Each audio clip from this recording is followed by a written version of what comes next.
વીડી news Valsad. એસએમએસએમ high school Dharampur Shrimati Gitaben Rakesh Kumar Shah શૈક્ષણિક સંકુલ ખાતે વલસાડ જિલ્લા માધ્યમિક તથા ઉચ્ચતર માધ્યમિક શાળા ક્રીડા મંડળ વલસાડનો 52મો વાર્ષિક રમતોત્સવનું આયોજન કરવામાં આવ્યું હતું, જેમાં જિલ્લાની મહત્તમ શાળાઓએ ભાગ લઈ વિદ્યાર્થીઓમાં રહેલી શારીરિક શક્તિને બહાર કાઢવાનો ઉત્તમ પ્રયાસ કર્યો હતો. આ રમતોત્સવમાં ખોખો, કબડ્ડી, વોલીબોલ તથા રસ્તા ખેંચ જેવી રમતોને સમાવેશ કરવામાં આવી હતી તથા 2 દિવસના આ રમતોત્સવના અંતે જે પણ શાળાની ટીમો વિજેતા થયેલ તેમને ટ્રોફી આપી સન્માનિત કરી વિદ્યાર્થીઓનું પ્રોત્સાહન વધારવામાં આવ્યું હતું.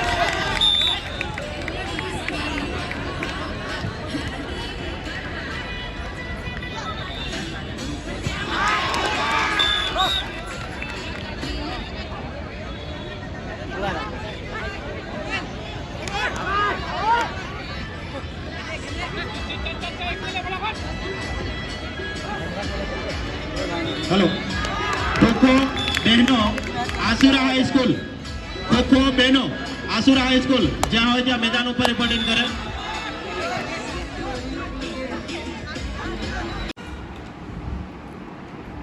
વલસાડ જિલ્લા માધ્યમિક ઉચ્ચતર માધ્યમિક શાળા ક્રીડા મંડળ આયોજિત વાર્ષિક રમતોત્સવ વર્ષ 2024-25નું આયોજન એસએમએસએમ હાઈસ્કૂલ ધરમપુર ખાતે ગઈકાલથી થઈ રહ્યું છે. ગઈકાલે એનો ઉદ્ઘાટન સમારોહ હતો.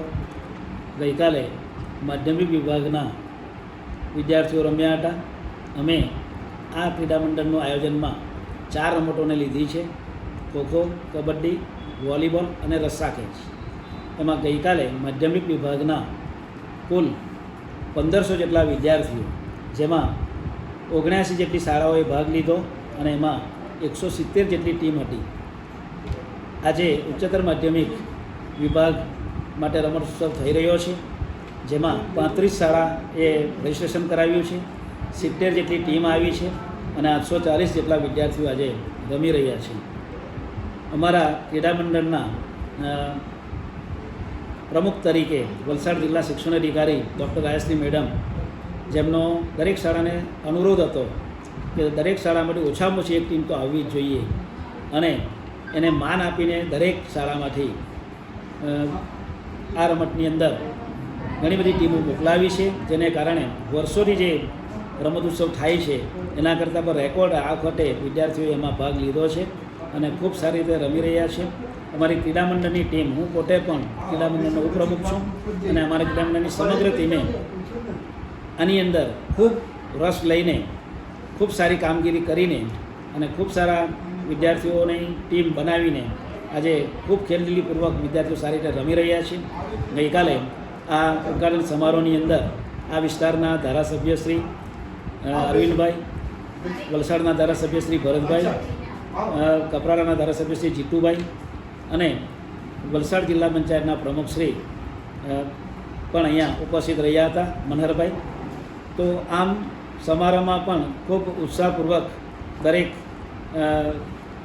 ટીમ ત્યાં જોડાઈ અને દરેક ટીમને એમને પ્રોત્સાહિત પણ કર્યા અને દરેક ખેલાડીઓ ખૂબ સારી રીતે ખેલીપૂર્વક ગઈકાલે રમીને ગયા છે.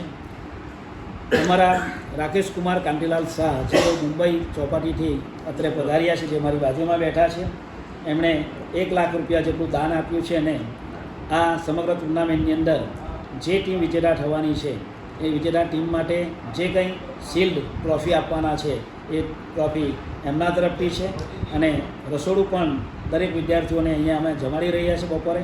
એની અંદર પણ એમનો ખૂબ સહકાર રહ્યો છે.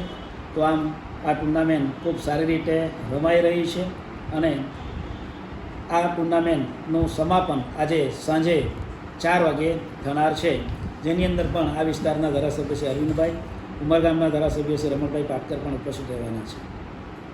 નમસ્કાર મિત્રો, એસએમએસએમ હાઈસ્કૂલ તરીકે ઓળખાતી ધરમપુરની પ્રખ્યાત હાઈસ્કૂલ કે જેમાં ઘણા એવા વિદ્યાર્થીઓ આ હાઈસ્કૂલમાં પોતાનું ભણતર કરીને પોતાનું કેરિયર બનાવ્યું હોય એવી હાઈસ્કૂલ કે જે ઘણા સમય પહેલાં એક જર્જરિત શાળા કે ઘણા સમય પહેલાં કોઈ વાલીઓ આ શાળામાં પોતાના વિદ્યાર્થીઓને મૂકવા પહેલાં વિચારતા, એ શાળાનો આકાર આજે બદલીને કંઈક અલગ કરવામાં આવ્યો છે કે મોટી મોટી પ્રાઇવેટ શાળા કરતાં પણ આ શાળા સારી એવી કોમ્પિટિશનમાં આવી શકે એમ છે. તો આ શાળાના મુખ્ય યોગદાતા રાકેશ સર મારી જોડે છે, તો જાણીશું કે આ શાળા પ્રત્યે એમનો કેવો અનુભવ છે, કેવી લાગણી છે. પહેલી વખત મારું ધરમપુર આવવાનું થયું અને એસએમએસએ શાળામાં આવ્યો અને અહીંયા 127 વર્ષ જૂની આ રાજાજીની શાળા હતી અને જર્જર હાલતમાં આવતી. બધી બિલ્ડિંગો, પાણીનું પ્રોબ્લેમ, બધી જગ્યા વરસાદ આવે 2 બિલ્ડિંગ તૂટી ગયેલી, ત્રીજી તૈયારીમાં હતી, તકલીફમાં ભણવાનું થતું હતું. તો અહીંયા આવીને હૃદય દ્રવિત થઈ ગયું અને મેં કીધું કે આ તમે આપણી બધી બિલ્ડિંગો નવી જ બનાવી લઈશું અને જેટલું બી છે આ બધું કામ આપણે અહીંયા કરીશું.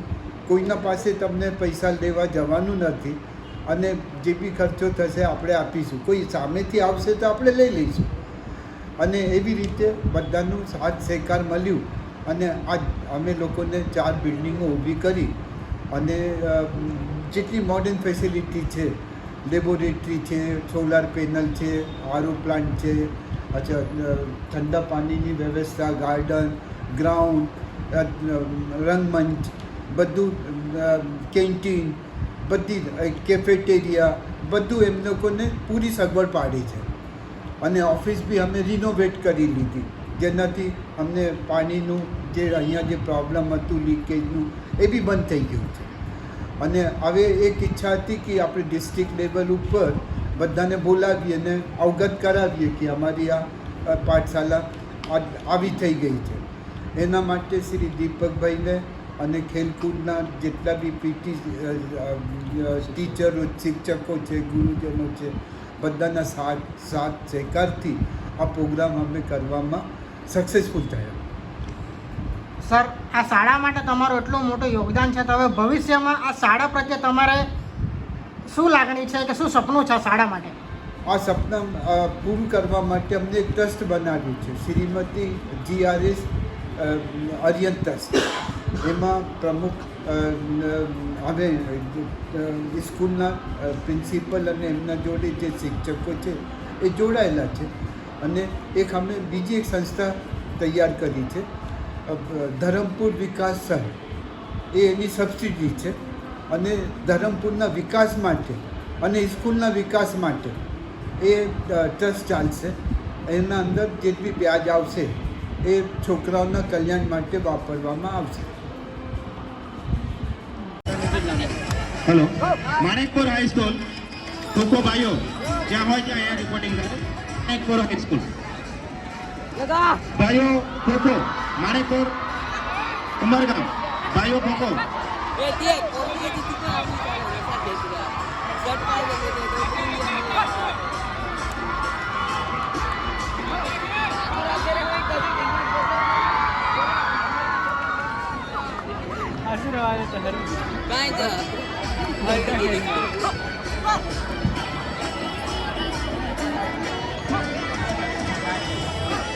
Soalnya jangan ada